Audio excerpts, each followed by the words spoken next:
Larutan elektrolit dan non-elektrolit, disusun oleh Muhammad Iksan.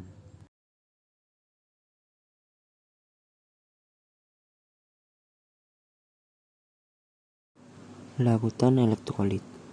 Larutan elektrolit kuat yaitu elektrolit yang terurai sempurna menjadi ion atau mengalami ionisasi sepenuhnya dalam larutan air atau dalam keadaan lebur. Larutan elektrolit lemah yaitu elektrolit yang tidak terurai sempurna menjadi ion atau mengalami ionisasi sebagian sehingga jumlah zat yang terurai menjadi ion tidak banyak dan menjadi penghantar listrik yang buruk. Larutan non-elektrolit. Kebalikan dari larutan elektrolit, larutan non-elektrolit merupakan larutan yang tidak dapat menghantarkan listrik karena zat-zat yang dilarutkan tidak menghasilkan ion atau tidak mengalami ionisasi. Pengertian larutan. 1. Zat yang jumlahnya lebih sedikit disebut zat terlarut atau solut. Zat yang jumlahnya lebih banyak daripada zat lain disebut pelarut. 2. Larutan garam. Garam merupakan zat terlarut. Air merupakan pelarut. 3. Larutan gula. Gula merupakan zat terlarut. Air merupakan pelarut.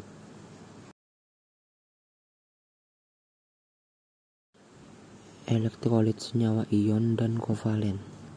Berdasarkan dari terbentuknya ikatan ion dalam larutan, senyawa yang termasuk elektrolit adalah senyawa ion dan kovalen polar.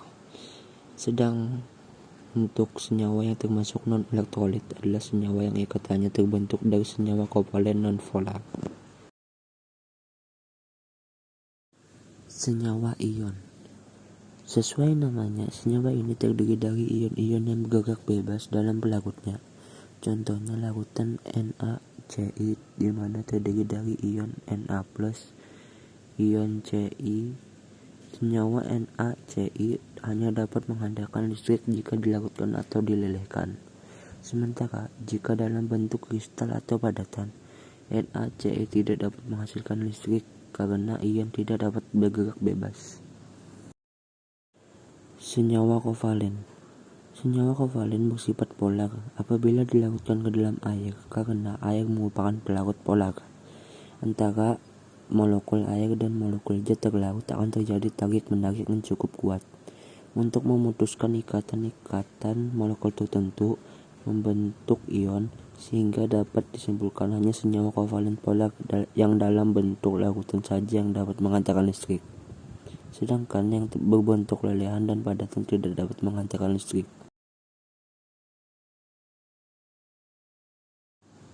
Derajat ionisasi. Derajat ionisasi adalah parameter larutan elektrolit yang berupa perbandingan antara jumlah zat yang mengion dengan jumlah zat mula-mula.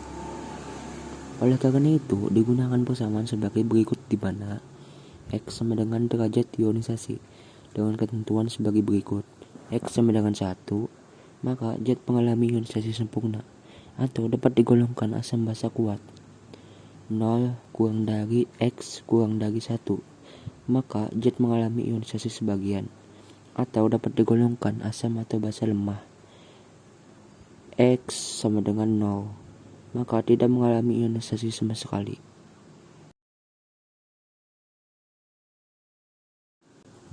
Nama Muhammad Iksan, absen 19, kelas Ek MIPA 2.